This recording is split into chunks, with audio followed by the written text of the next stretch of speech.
Do you want to be healthier, yet you just don't know what to do? All these shows telling you this and that, but nothing seems to work. Well, listen close. Golden State Media Concepts has got something great for you. The Health and Wellness Podcast dedicated to workout trends, healthy eating habits, diet, and everything about healthy living. Join us in our banters as we help you not just live life to the fullest, but live it to the healthiest.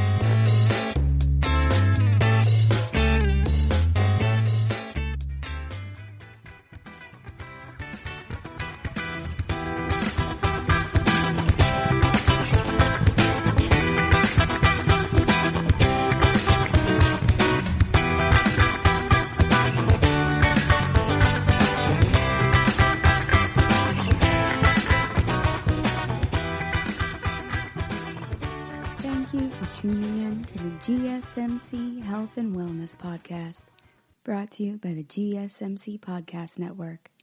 I'm your host, Alex. Today I want to talk to you guys about heart health. Today we're going to talk about heart health. So the human heart beats about 2.5 billion times over the average person's lifetime. That means it is pushing millions of gallons of blood to every part of your body. And the blood is there to help carry oxygen, energy, hormones, and a whole host of other compounds and essential cells. It also helps remove waste products from your metabolism. So having a healthy heart is super important for the rest of your body's health. And having a poor diet, or not exercising, or smoking, getting infections, and having unfortunate genes can all go into how healthy an individual's heart is. So we're going to talk about a lot of those factors today.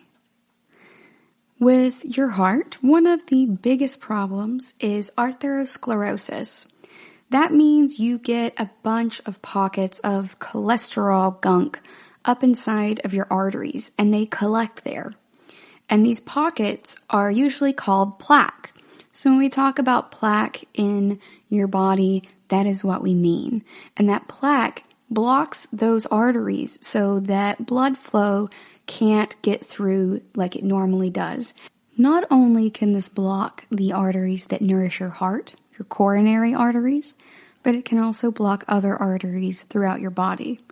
And what's worse, when the plaque breaks apart, that's not necessarily good for you. Even though it may be clearing up those areas, it can actually cause a heart attack or a stroke. So a lot of people develop some sort of cardiovascular disease in their lifetime as they age. But that doesn't mean that it's inevitable. And when we talk about cardiovascular disease, we're talking about all of the diseases that affect the heart and blood vessels. So really, it's just lumping everything together as it affects your heart and blood vessels. So when we say someone has cardiovascular disease, we mean someone has a cardiovascular disease. And that is also why cardiovascular diseases are some of the leading causes of death within the United States. Because it's a collection of these diseases. It's not just a singular one. There's a lot of things that can go wrong with your heart. However, we can try to prevent that and to maintain a healthy status for our heart by practicing a healthy lifestyle. Lifestyle changes and certain types of medications can really help mitigate some heart-harming trends. So if you have high blood pressure or high cholesterol, we can change some of our lifestyle habits and perhaps talk to our doctor about specific medications to help with that. Going out and exercising is going to help. It's going to promote better blood flow. We can also go out and exercise and it help with how much oxygen we're getting in our lungs. The healthier our lungs are, then the more oxygen your heart is going to be able to push to the rest of your body, barring any other problems with your heart or those blood vessels. In addition to that, changes in your diet can also be very helpful for you. There are also certain devices that doctors can put into your heart, like stents and stuff like that, if any damage does occur. So with the advent of modern medicine, it has come a long way in helping people to survive heart damage that in the past we would not have been able to. So first, before we go any further, I want to talk to you guys about how the heart actually works. So your heart is a muscle and it pumps blood to your body. I think a lot of us are already aware of that much. A normal, healthy human heart that is in an adult is about the size of your clenched fist. So the engine in your car is very similar to your heart. It needs to be working in order to make your car go or make your body go. The heart has two sides, and each has a top chamber that's called the atrium. So think about the atrium in architecture, and also a bottom chamber called the ventricle. So the right side of the heart is going to pump blood that doesn't have oxygen in it to the lungs in order to pick up oxygen. And the left side receives blood that is rich with oxygen from the lungs, and then it pumps it through your arteries to the rest of your body. So when we talk about arteries and veins, an easy way to think about that is arteries carry blood away from the heart, and veins bring blood back to the heart. So once it gets pumped through the arteries with the oxygen in it to the rest of the body, you have an electrical system in your heart that controls your heart rate. So that's your pulse or your heartbeat. And it helps to coordinate how the heart contracts with its top and bottom chambers so that you're getting blood being pulled in and pushed out and bringing in oxygenated blood, pushing out the blood that's deoxygenated, so it doesn't have the oxygen in it anymore because it's already gone through and dispersed that to the rest of the body. So it's like a really cool type of recycling system at that point. So that's the basics of how this works. And then your heart can change a bit as you age. So that's why people 65 and older are more likely than younger people to have a heart attack or a stroke or get heart disease, which is also known as coronary heart disease, and they can also get heart failure. Heart disease in general is a major cause of disability because it limits the type of activities that you can perform, the types of behaviors that you'll be able to still keep after you get heart disease, and it can really decline the quality of life for a lot of older people. Aging can actually change how your heart and blood vessels work. So as you get older, your heart tends to not beat as fast during physical activity or when you're stressed as it did when you were a lot younger. The number of heartbeats per minute, your heart rate, at rest doesn't really change significantly with normal aging. It's only these activities where you're getting physical activity or you're stressed. That's why a lot of people who have heart problems, they try to keep them from getting stressed out because their heart is not beating the way that it should, or not necessarily the way that it should, but the way that it did when they were younger, when they are stressed or they're getting physical activity.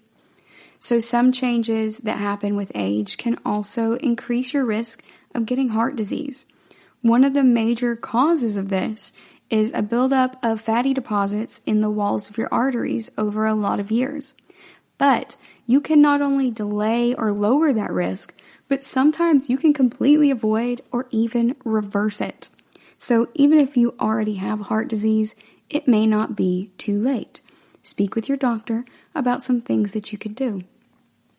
Now, the most common aging change is increased stiffness of your arteries. That is arteriosclerosis. That's your arteries hardening. That is a cause of high blood pressure, which is also known as hypertension, and becomes more common as we age. So amongst high blood pressure and other risk factors with advancing age, you can also get atherosclerosis. There are several different risk factors for it, and you can work on those to mitigate them. They don't necessarily have to be a normal part of your personal aging.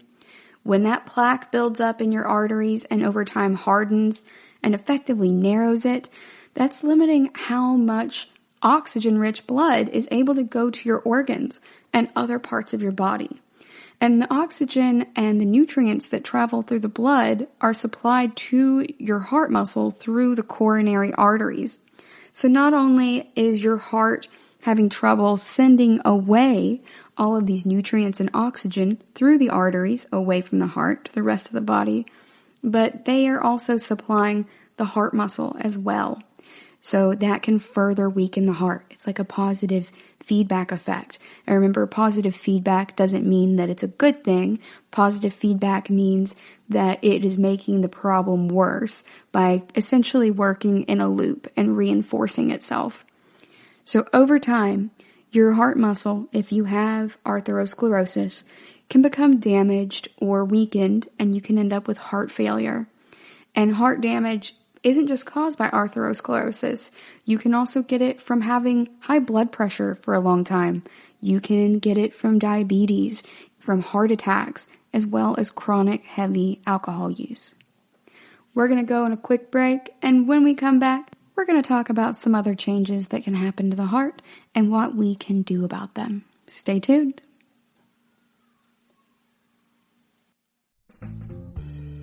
Are you looking to learn more about the latest trends from the fitness world? Are you confused by all of the different trends that are out there? The GSMC Fitness Podcast is the place for you. The GSMC Fitness Podcast is the place to come for people of all skill and interest levels. Join us as we explore the latest trends in the fitness world. Does that new exercise really work? Should I try yoga? Whatever your question, chances are good you'll find an answer on the GSMC Fitness Podcast.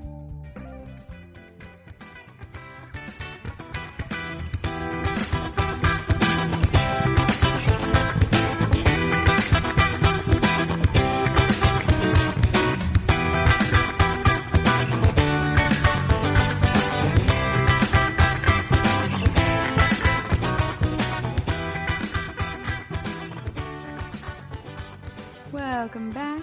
Before the break, we were talking about the basics of how the heart works and some terminology like atherosclerosis and arteriosclerosis, as well as heart failure. So there are several changes that can happen to the heart as we age, and it's not just limited to plaque building up. There are also age-related changes in that electrical system that we discussed in our last segment that can lead to arrhythmias. So arrhythmia just means that the rhythm of your heartbeat is irregular.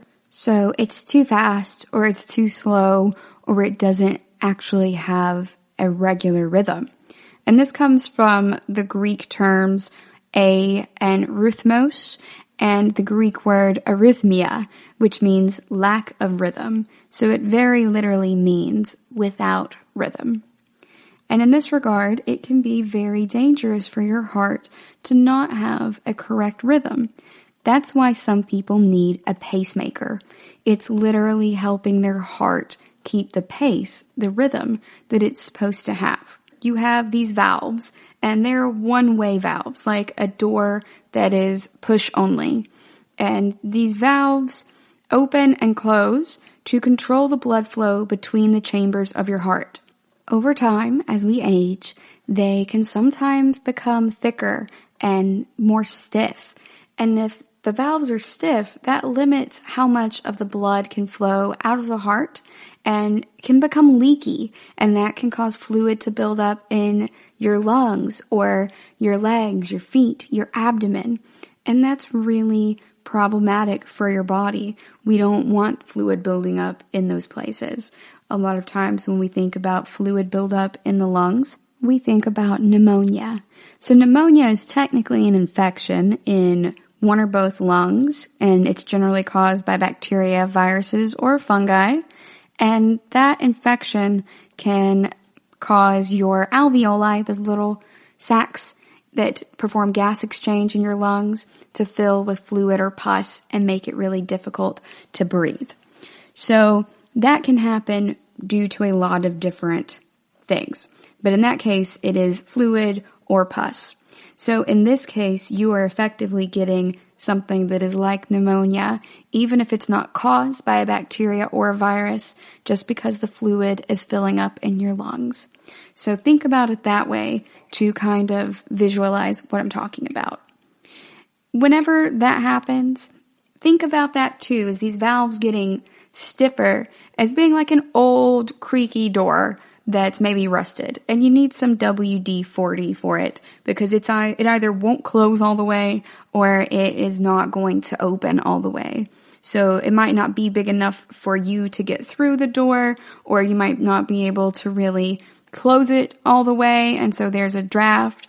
Either way, you really want your doors to open and close the way that you should, just like your valves in this case. In addition to that, when you get older, people become more sensitive to salt overall, and that can also increase your blood pressure or swelling of the ankle and foot area. And when we talk about swelling in the body, we refer to that as edema.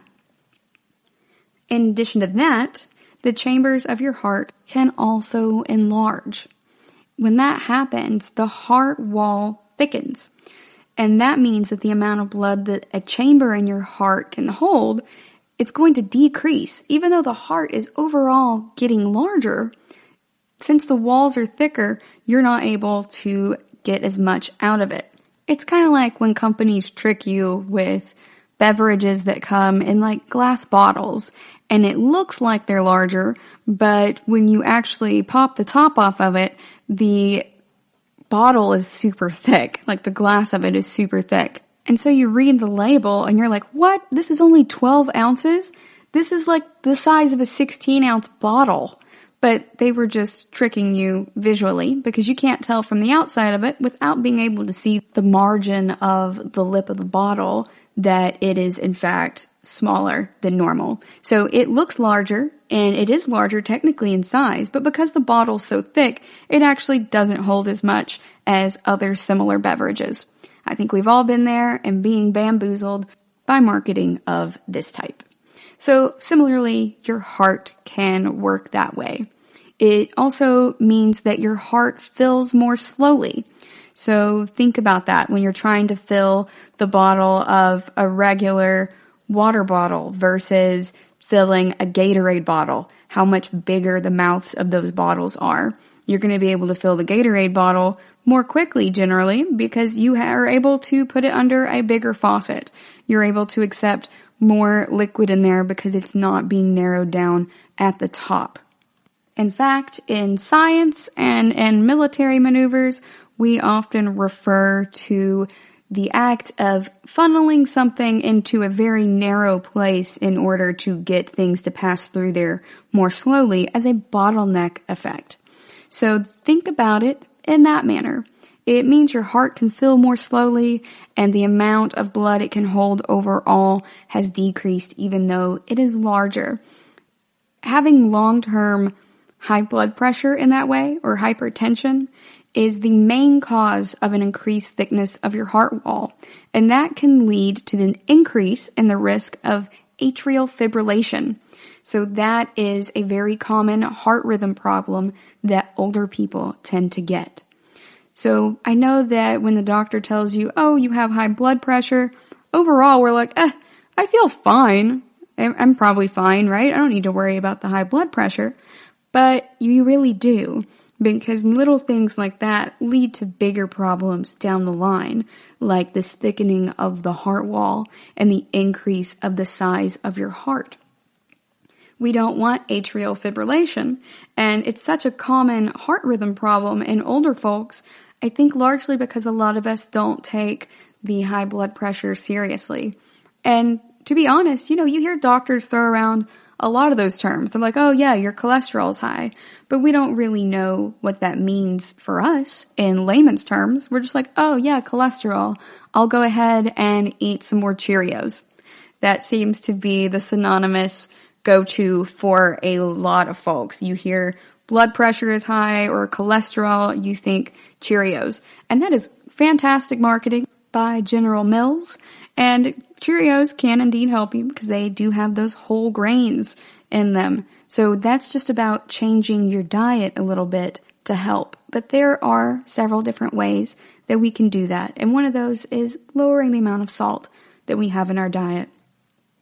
As I discussed before in previous episodes, whenever we reduce the amount of something in our diet, like salt or sugar, after a while, if you taper that down, like you would taper down medications that your doctor is helping you go off of, you're not going to need it in your body as much. Your body's not going to crave it in this way, like through your taste buds. You will get used to it after a while. So it's not just, hey, you have to cold turkey this, unless that's what your doctor tells you, but it really helps to reduce it little by little. And after a while, you honestly will not miss it. I find that when I've quit soda, I don't crave that sugar anymore after a while. And that if I try to go back and eat certain types of snack cakes, then I can really taste the oil that's in them, because it's not entirely cream really, because the cream wouldn't be shelf stable. They have to mix it in with a lot of oil and sugar, and then it just tastes like kind of gritty oiliness to me instead of being like the cream that I once enjoyed. And on the one hand, is it a bummer that we don't enjoy those snacks as much once we start tapering off of these things? Sure. But on the other hand, it means that you're also going to actually enjoy foods that are better for you. So I don't love a lot of health food, you guys. I'm not a big fan of granola. I don't like yogurt. I don't like grapefruit, stuff like that. But over time, I have found other things that do work for me.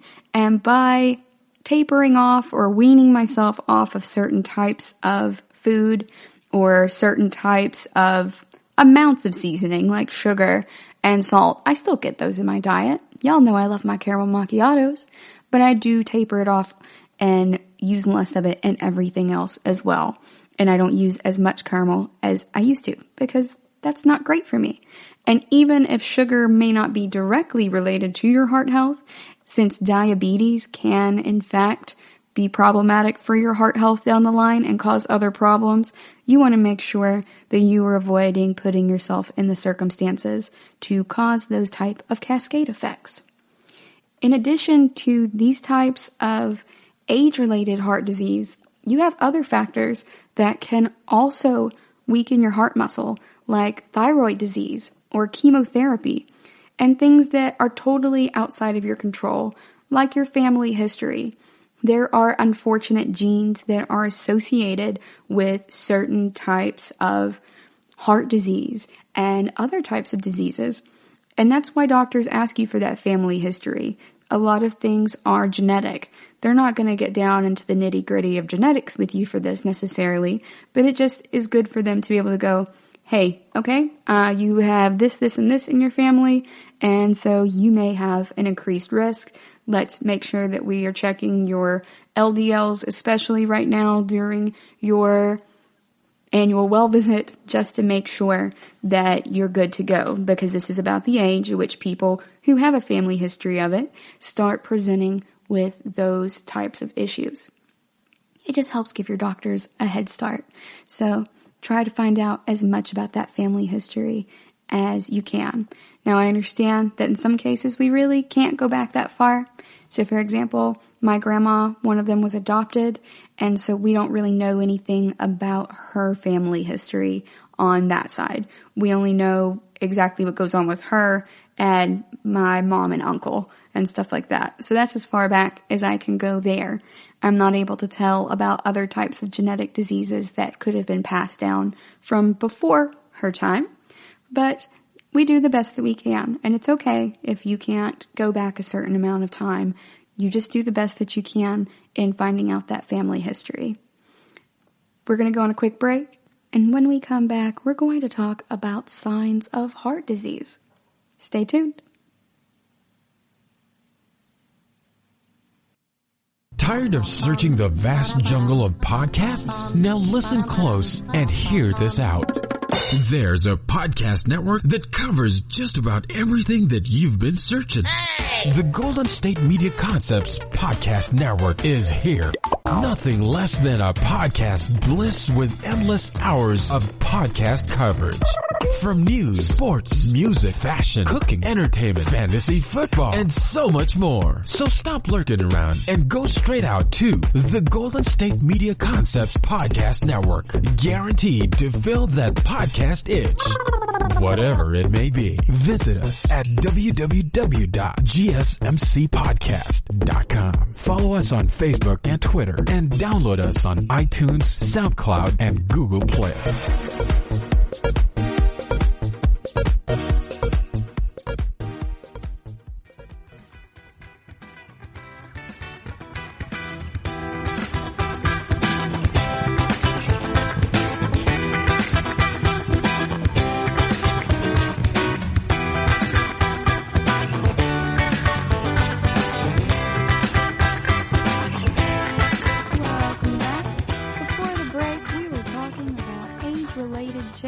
And disease-related changes to the heart, and the fact that we can actually prevent a lot of these.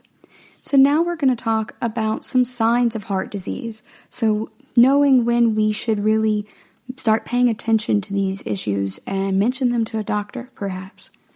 So some signs of heart disease are fairly noticeable. That's why we have these regular well checks with our doctor. If you're having chest pain, they say to go ahead and contact your doctor right away. So that's chest pain, pressure, or any other type of discomfort. However, chest pain is a less common sign of heart disease as it progresses. So there are a lot of other symptoms. You should definitely tell your doctor if you're getting any pain, numbness, or tingling in your shoulders, arms, neck, jaw, or back. If you have shortness of breath when you're active, at rest, or while lying flat, you should also mention that. If you have chest pain during physical activity that gets better when you rest, that is a warning sign, as are lightheadedness, dizziness, confusion, headaches, cold sweats, nausea/vomiting, tiredness or fatigue, swelling in your ankles, feet, legs, stomach, or neck. Remember that edema that we talked about earlier, as well as a reduced ability to exercise, be physically active, or if you're having problems performing your normal activities. I know that was a mouthful, but those are all things that your doctor should be made aware of because they can be warning signs of progressing heart disease. You're also much more likely to see arrhythmia problems in older adults than in younger people. Arrhythmia does need to be treated, you guys. So if you feel like your heartbeat is fluttering or like your heart is skipping a beat or it's beating too hard, especially if you have felt weaker than normal lately, or if you've been dizzy, tired, or get short of breath when active in combination with that fluttering feeling, then you need to go ahead and talk to your doctor. And if they find that you may have symptoms of heart disease, they may refer you to a cardiologist. So, what happens if your doctor needs to test you for this? I find that knowing about things ahead of time and what a process is going to look like really helps me to not feel as stressed out about it. So your doctor's going to check your blood pressure. They'll do a fasting blood test to check your cholesterol. And that cholesterol is one of those fatty substances that can contribute to plaque in your arteries. They may also do a blood test to check the levels of proteins in your body, because there are protein markers of inflammation in your body that can be really useful in helping to diagnose this. They may also suggest that you get an ECG or EKG, that electrocardiogram. And what that really means is it's looking at the electrical activity, cardiogram in your heart. Cardio, and then gram is going to be the output. So it's an electrical activity of your heart test. That's all an EKG is. So a chest x-ray may also be ordered to show whether your heart is enlarged or if there's fluid in your lungs, because both of those can be signs of heart failure. So we want to try to go to the doctor sooner rather than later. Remember, you can also generally call into them, or nowadays use your online health portal to discuss with them whether they think that you should go in for those symptoms. And the doctor might do a blood test as well for something called a BNP, and that stands for brain natriuretic peptide. And that's a hormone that tends to increase in your body when someone is experiencing heart failure. So if your cardiologist needs to go through and check your heart or your valve function, they may also order an echocardiogram. And what that means is that they're going to use sound waves to produce some images of your heart while it's moving. So the echo, think about the sound waves, cardio, heart, gram, that test. So that's all it's doing, and it's kind of like an ultrasound in a way, and it is a painless test. So if they order you an echocardiogram, it's okay. Don't panic.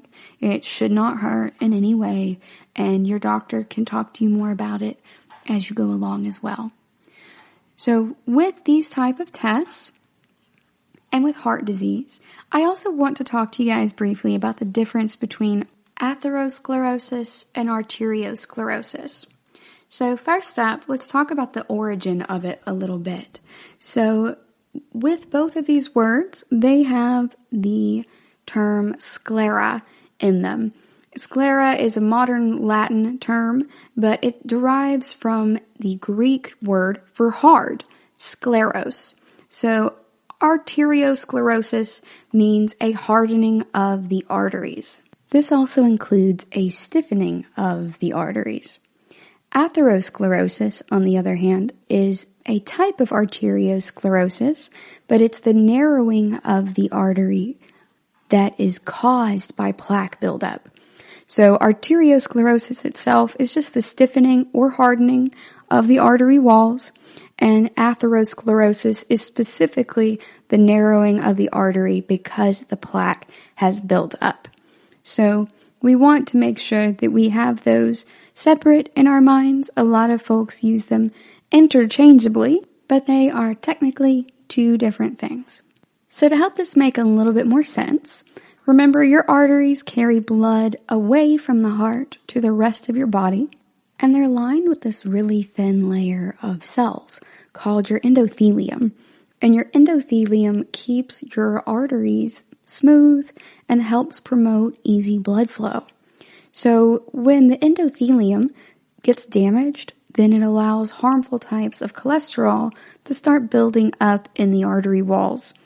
And then your body sends a certain type of white blood cell to go and clean up the cholesterol. But sometimes the cells get stuck at the affected site, and over time, plaque can build up. So plaque is actually a combination of cholesterol, macrophages. So macrophages are a type of cell that eat other cells. They're cleaners, essentially, in your body. And plaque can also be made up of calcium and other substances from the blood. So plaque is really a compound of a few different things. So just like how sometimes when you get something like pneumonia and you start getting a buildup of pus in your alveoli, that's kind of a case where your body's cleanup crew is doing its best, but it's actually perhaps doing a lot of harm as well. And in the end, the harm may be worse than what you were ill with before. Similarly, that is how these macrophages work. So this type of white blood cell comes in to clean up the cholesterol, but it gets stuck, and then it kind of combines with the cholesterol itself, calcium, and other substances in your blood to form plaque. So when we talk about plaque, that's really what we're talking about. And sometimes that plaque can keep developing to a certain size. So just because some of those macrophages have gotten stuck doesn't mean that your body's going to stop sending them. Just like with pneumonia and sending those white blood cells that end up becoming pus when they die and dry out, these type of cells also accumulate, and it's bad news bears for your body. So sometimes the plaque will get to a certain size and just stop growing, and then you don't have any problems. But sometimes it continues amassing and the plaque clogs up your artery and it disrupts the flow of your blood all throughout your body. That can make blood clots more likely as well, and can in turn result in more life-threatening conditions. So in some cases, the plaque will eventually break open. If that happens, then blood platelets gather in that affected area and they can stick to each other and form blood clots. And that in turn can block the artery and lead to other life-threatening complications like stroke and heart attack. And that condition can affect the entire artery tree. And if you really look at the cardiovascular system, it does kind of look like trees branching out in a way, but mainly this affects the larger high-pressure arteries. So I just wanted to go over that with you guys to make sure that we understand this a little bit better, because we tend to talk about plaque and atherosclerosis and arteriosclerosis at a really basic level that is just naming them, but we're not actually discussing what they are. So that's why getting lower levels of cholesterol can really reduce the plaque in your body as well, because plaque is cholesterol that has white blood cells stuck to it when it goes to clean it up, and then it forms into a compound that we refer to as plaque. But it's largely caused by and composed of cholesterol. We're going to go on a quick break, and when we come back, we're going to talk about things we can do to prevent heart disease. Stay tuned. The GSMC Life and Happiness podcast takes you on a journey of exploration. We'll discuss tried and true methods alongside the latest trends of how to best live your life to its fullest and happiest. From psychology to meditation, science to self-help books, the GSMC Life and Happiness podcast will help you to discover what makes you happy and how you can live life being the best you possible. Download the GSMC Life and Happiness podcast on iTunes, Stitcher, SoundCloud, Google Play, or anywhere you find podcasts. Just type GSMC in the search bar.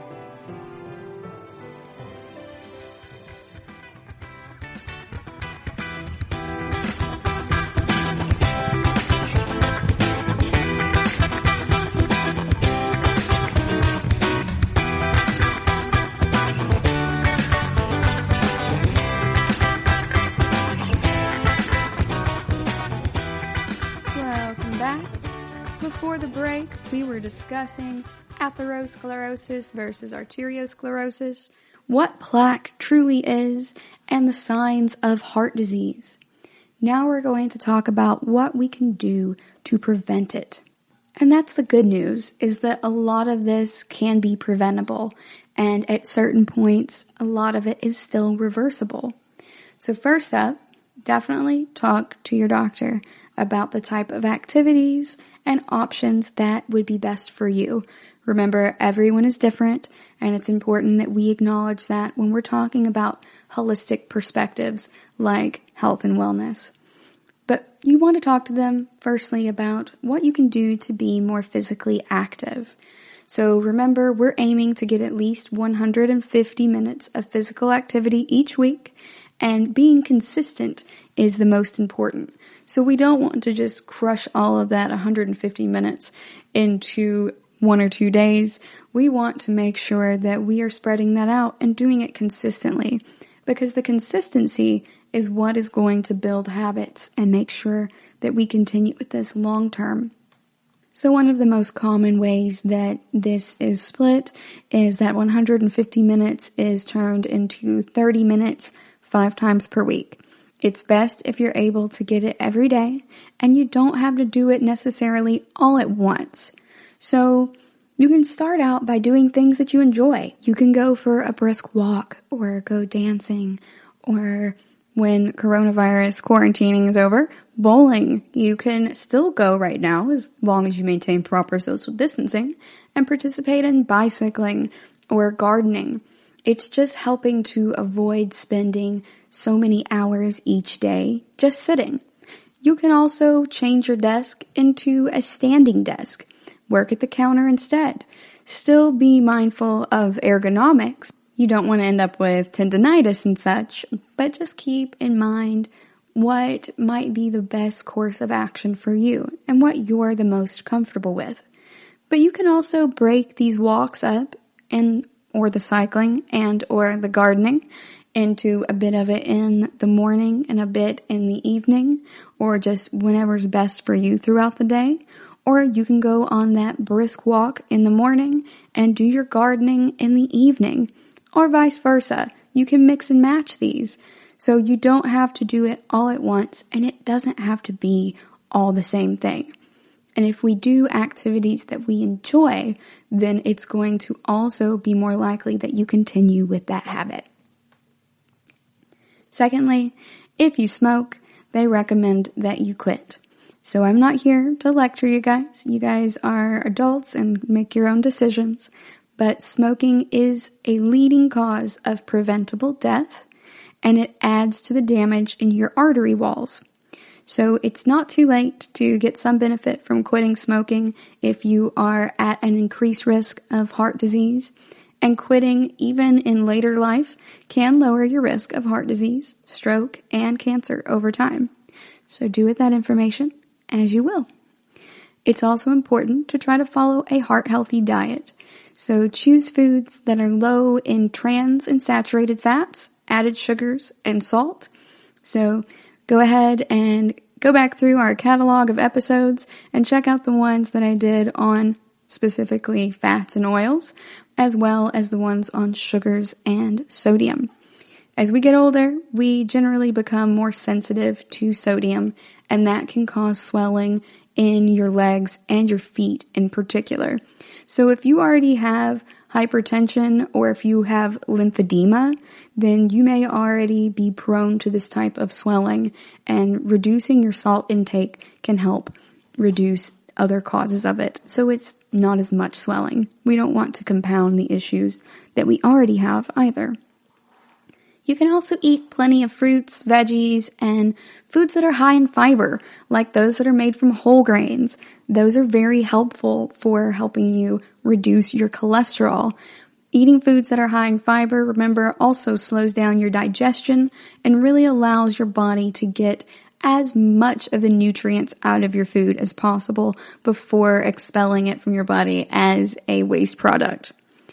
You can find more tips for having a heart-healthy diet by going online and checking out the dietary approaches to stop hypertension, or the DASH diet.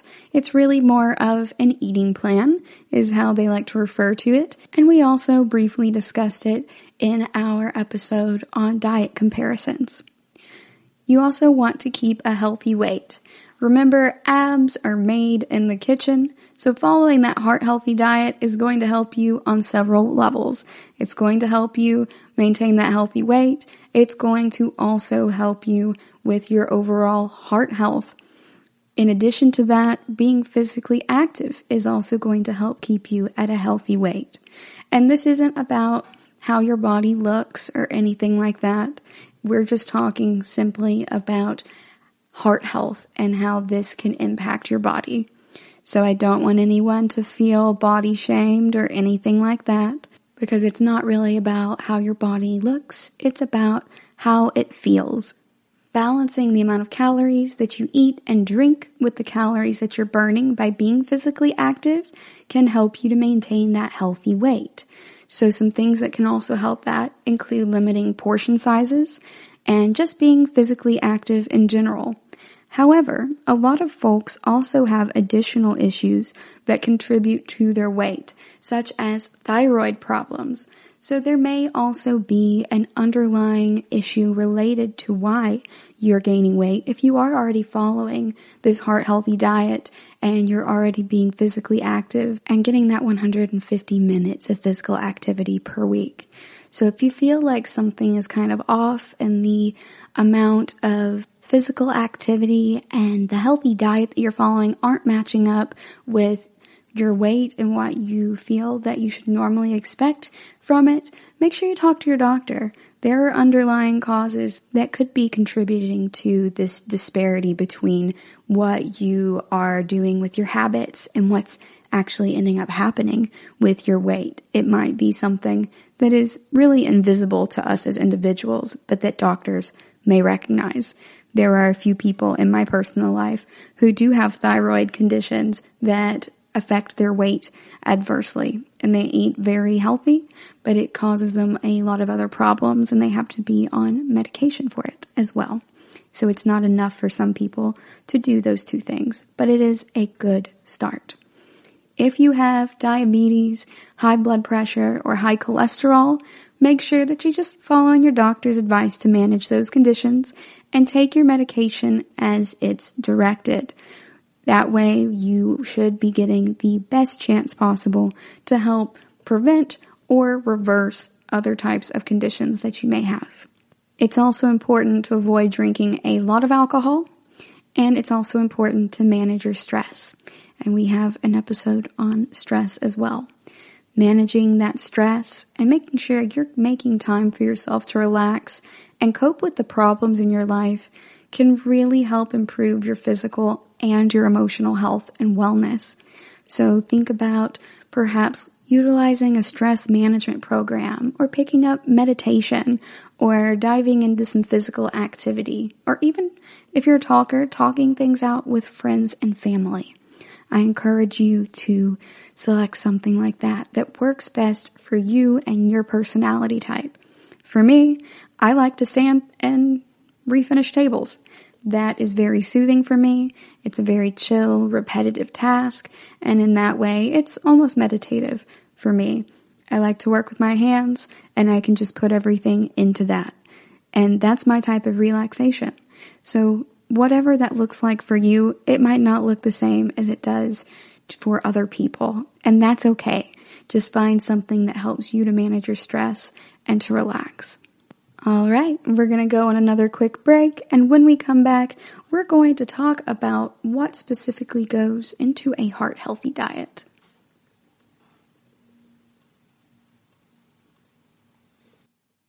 Are you tired of the same old news? Are you sick of the seemingly endless political spin and negativity? The GSMC America Still Beautiful podcast is a weekly news podcast covering all the top positive and uplifting news stories. We cover stories that will inspire, uplift, and remind you of the good in the world. Tune into the Golden State Media Concepts America Still Beautiful podcast to get all the great and positive news stories of today. Download the GSMC America Still Beautiful podcast on iTunes, Stitcher, SoundCloud, Google Play, or anywhere you find podcasts. Just type GSMC in the search bar.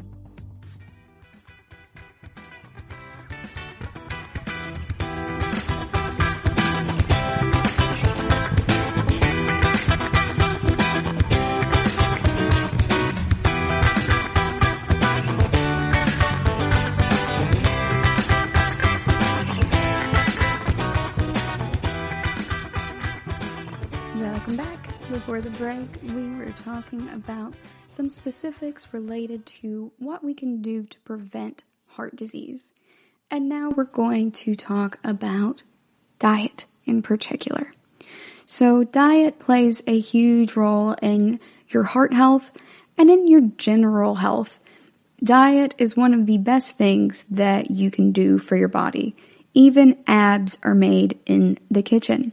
So it's important to be mindful of what we're putting into our bodies. We're going to talk about 15 different foods that you can eat to maximize your heart health, because certain foods can influence your blood pressure, your triglycerides, your HDL and LDL cholesterol levels. And remember, the LDLs, those are those bad ones, and the inflammation, which can all put you at a higher risk for heart disease if we don't keep them in check. So, first up, leafy green vegetables. And just like our episode on vitamins and our episode on minerals, the good news is that a lot of these foods are going to overlap. With these leafy greens, you're going to get a lot of vitamin K from them, and it's also going to help you out with providing minerals and antioxidants, and vitamin K specifically protects your arteries and promotes proper blood clotting. They also have a lot of dietary nitrates in them, and these types of nitrates have been shown to reduce blood pressure, decrease that arterial stiffness. So if you're already having stiffened arteries, you can start reversing it with getting more of these nitrates in your body through these leafy green veggies, and also improve the function of your cells that line your blood vessels those endothelial cells that we discussed earlier that keep the blood vessels smooth and also the flow of blood going smoothly. So some of these studies have also found a link between increasing how much leafy green veggies you're eating and a lower risk of heart disease. One metadata study found that if you increase your leafy green vegetable intake, it's associated with up to 16% lower incidence of heart disease. And another found that a high intake of leafy green veggies was linked to a significantly lower risk of coronary heart disease. So there you go. In general, studies show that eating whole grains is associated with lower cholesterol and systolic blood pressure, as well as a lower risk of heart disease.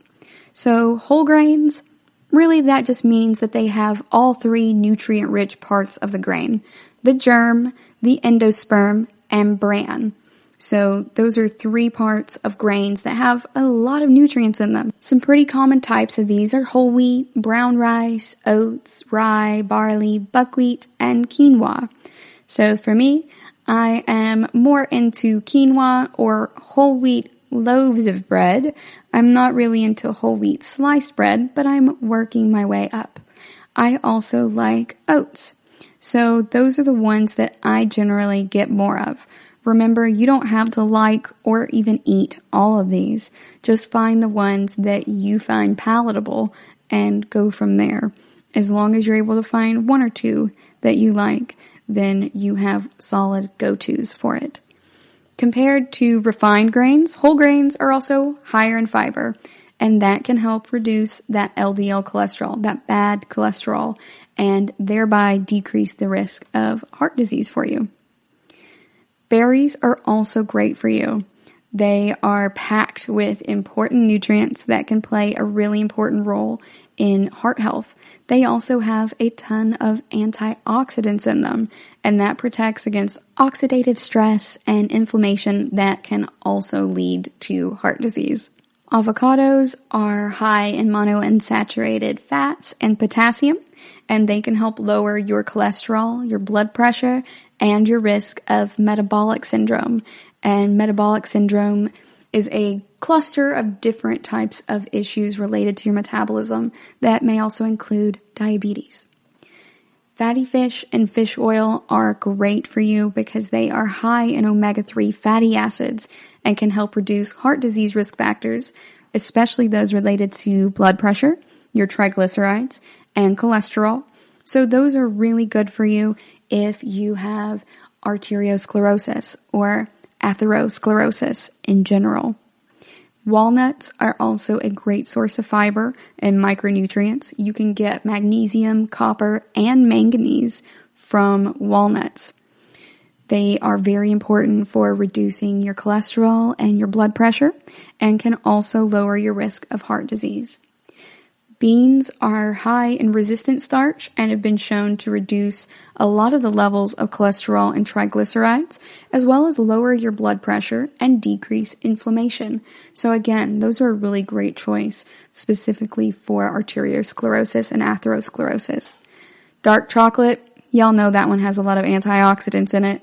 We love dark chocolate, and it has also been associated with a lower risk of developing calcified plaque in your arteries and coronary heart disease. So eat that dark chocolate, y'all. Enjoy it. It is good for you.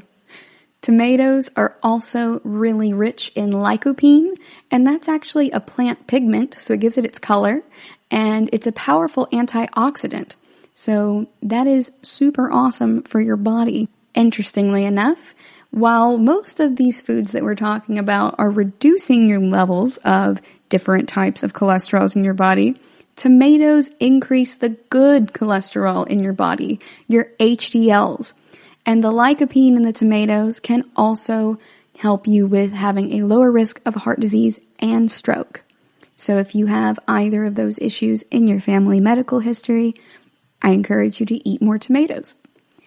Almonds are very rich in nutrients. A lot of nuts and seeds are, but almonds in particular are very high in fiber and those monounsaturated fats, those fats that we want. And they've been linked to reductions in both cholesterol and belly fat. Seeds like chia seeds, hemp seeds, flaxseed, etc. are really important for improving heart disease risk factors like inflammation, blood pressure, cholesterol, and triglycerides. So they help in a very wide manner. If you can find some seeds like that you like, I encourage you to go for it. Garlic is probably my favorite food in this list of heart-healthy foods. Garlic and its components have been shown to help reduce your blood pressure as well as your cholesterol, and it can help prevent the formation of blood clots as well. Plus, garlic is just delicious. It has a compound in it called allicin, which is thought to have a lot of different therapeutic effects. And in several studies, they found that taking garlic extract in doses of 600 to 1500 milligrams per day for 24 weeks was as effective as a common prescription drug at reducing folks' blood pressure. So garlic tastes delicious. You can eat it in a variety of ways, and there's a lot of different types of garlic out there. Some of them are less kind of acrid than the others. So I love all garlic, but if you don't, you may want to try a type of garlic such as elephant garlic. It's a little bit bigger than the types of garlic that we generally tend to get in the grocery store, but it is also less acrid than the other types of garlic. In addition to that, if you roast garlic, either the regular bulbs or elephant garlic, it's going to take out some of that acrid or pungent type of taste. I honestly eat it on a ton of different things. This might sound weird, or if you're like me, it just sounds delicious, but you can roast the garlic in the oven and then spread it onto some little slices of bread, put some goat cheese on there, and drizzle it with honey, and it is delicious. I would not have thought to combine that until I had that at a restaurant once, but now it is a staple in my home, and we eat it a ton. So we probably go through garlic more than just about any other plant in this house. It's amazing, and you can look for some more garlic recipes online. You can also eat it raw, and we do that a lot too, or you can crush it and let it sit a little bit before cooking. When you crush it and allow it to sit first before you cook it, that allows for the formation of allicin, and that can really maximize its health potential for you. So be very careful when you do that. You might be more comfortable crushing it with a spoon or with a mallet, but if you go online, you may see folks like Babish from the YouTube series Binging with Babish, or people like Gordon Ramsay going ahead and crushing it with the flat of their knife, which is the way that I tend to do it. I encourage you guys to be safe. Don't do anything you aren't comfortable with, and keep safety first in that. But crushing it is going to be very helpful for you. In addition to these other foods we've discussed, olive oil can also really help you out because it's high in antioxidants and monounsaturated fats to lower your blood pressure and help you with your heart disease risk. Edamame is very important because it has soy isoflavones, and those have been shown to help you decrease your cholesterol levels, and it also has fiber and antioxidants. So all around, edamame is a really good food, and I love that I can get that at stores like Trader Joe's, just frozen in bags and then heat it up and steam it, or I can get it raw over here and heat it up, usually steaming it. And it's quite delicious. Some of them you can just pop in the microwave, you guys. And if we're going to eat microwave food, it might as well be something delicious like edamame that's also healthy for our hearts. Lastly, green tea is really high in polyphenols and catechins, and those have been associated with lower cholesterol, triglycerides, and blood pressure. So those are essentially antioxidants. They act like antioxidants at least. And they work to prevent cell damage, reduce inflammation, and protect the health in your heart. We're going to go on another break, and when we come back, we're going to talk about how cardiovascular disease increases the risk of severe illness and or death from COVID-19. Stay tuned.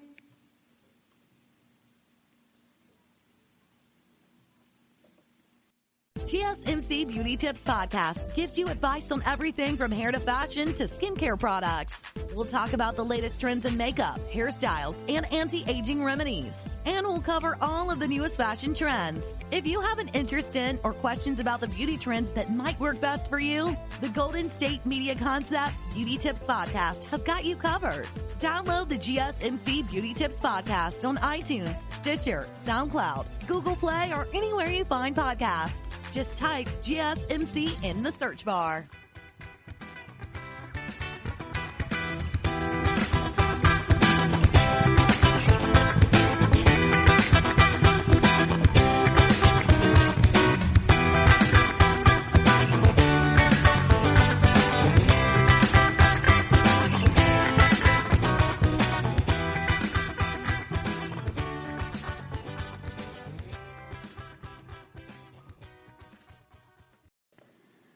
Welcome back. Before the break, we were discussing heart health and ways that we can improve our heart health with foods, and specifically which foods are associated with which benefits for cardiovascular health.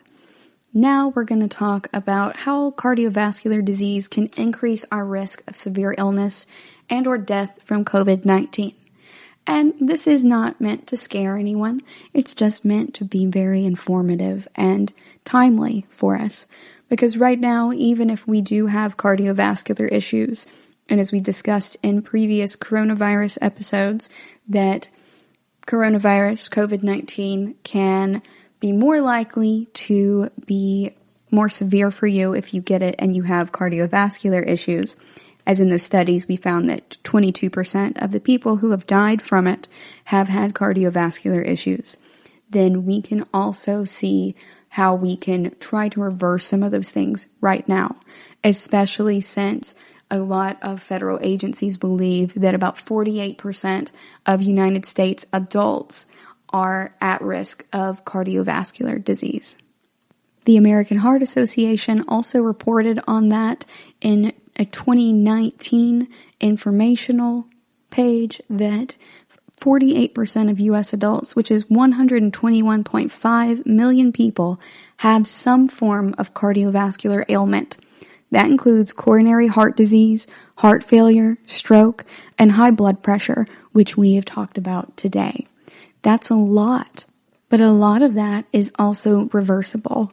And that is the good news. So we talked about ways that we could reverse it earlier, and now we're going to talk about a specific reason as to why we may want to reconsider the types of foods that we're picking up during the COVID-19 quarantines, and rather the stay-at-home orders, as they're called, to make sure that if we do end up binging on these snacks, as we joke about in all of these memes, that we are eating heart-healthy snacks. And so instead of reaching for potato chips, we reach for edamame. You can also lightly salt edamame, you guys. Remember, we don't want to add a lot of sodium to our diets, but at the end of the day, having a little bit of salt that you sprinkle yourself on your edamame to have as a snack is a lot better than sitting down to a giant bag of potato chips. So one of the things that I've learned from working at home over the years is that I'm less likely to leave my house to go and get a snack if I have a craving for a snack in the middle of the day, just because it's inconvenient in general. And the same type of principle really helps work for us in the stay-at-home orders. So staying at home under these orders is very similar to working at home in many ways for folks who have traditionally worked at home. And just with the added fact that you're not supposed to be going to the grocery store that frequently right now. So in that regard, some of the lessons that I've learned over the past 7 years of working at home really just comes down to the fact that if you don't bring it into your house, it's a lot harder for you to fall back on those bad habits. Now, I'm definitely not telling y'all to go cold turkey on your snacks. You deserve a treat. We are in the middle of a pandemic, you guys. It's something that we do need to treat very seriously, but also keeping our stress levels low is also important for cardiovascular disease. And as we've discussed in previous episodes, no matter how healthy folks generally tend to eat, we do tend to turn towards more fatty food and food that we just find more comforting whenever we are stressed out. So keep in mind, it's okay. No one's judging you for these types of snacks that you're picking. But while you're picking up some potato chips and stuff, maybe also pick up some edamame, or if you like carrots and stuff, pick up some carrot sticks, pick up some hummus, and go from there just to get some more heart-healthy snacks in there. You don't have to replace all of your tasty snacks with healthy food, but healthy food can also be tasty if we season it, and we can also replace portions of it. So start by replacing like a quarter of your snacks with healthy snacks.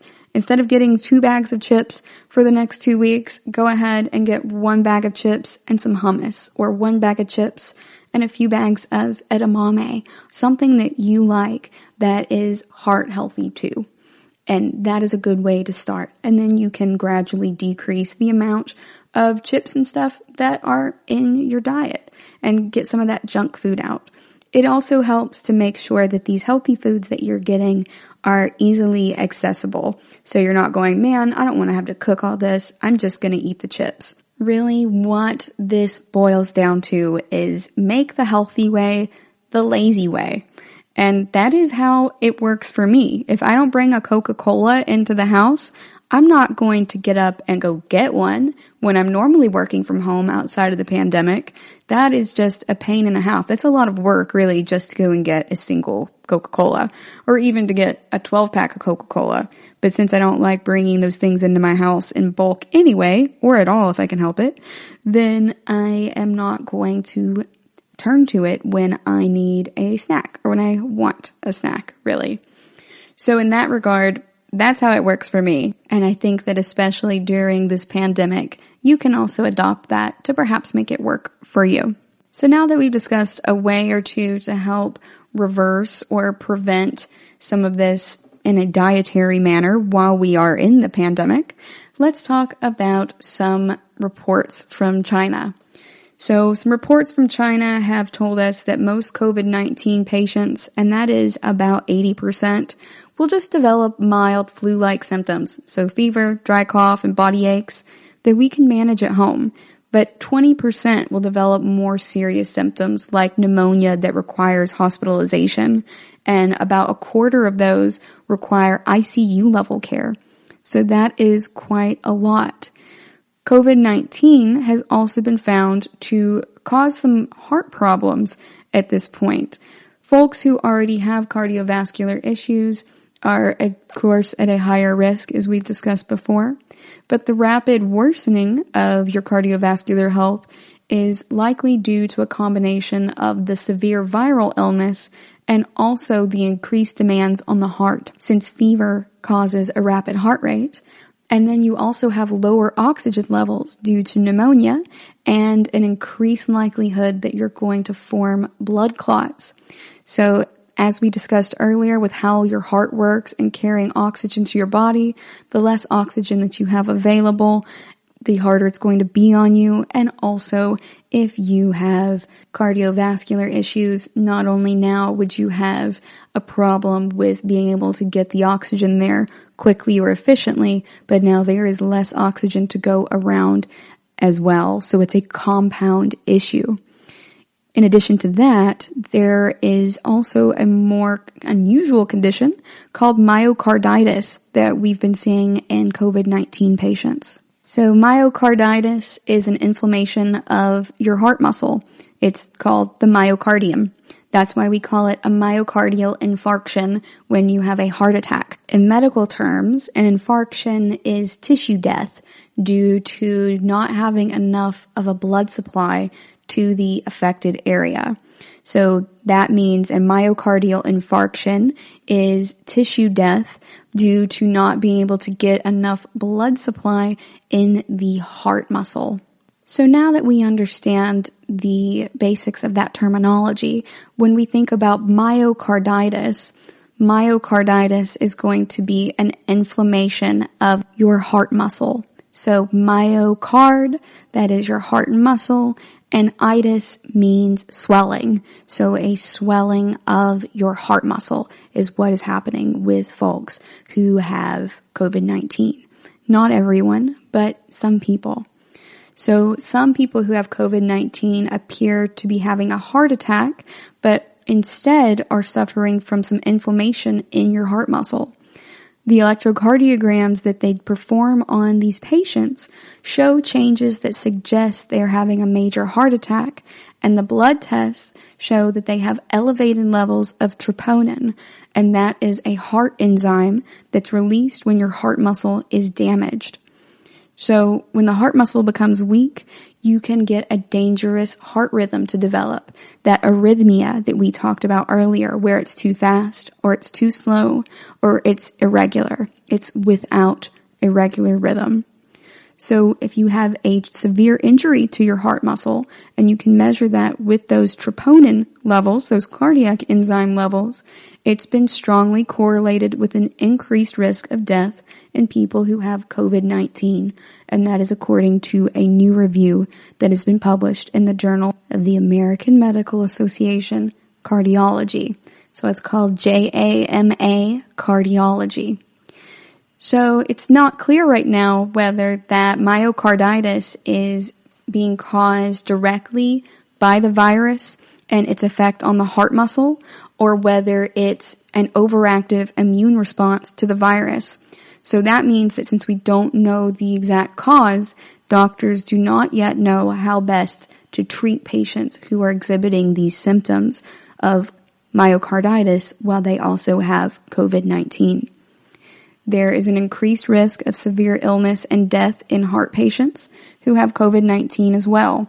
So about 10% of patients who have a pre-existing cardiovascular disease who end up contracting COVID-19 die, compared with only 1% of patients who are otherwise healthy.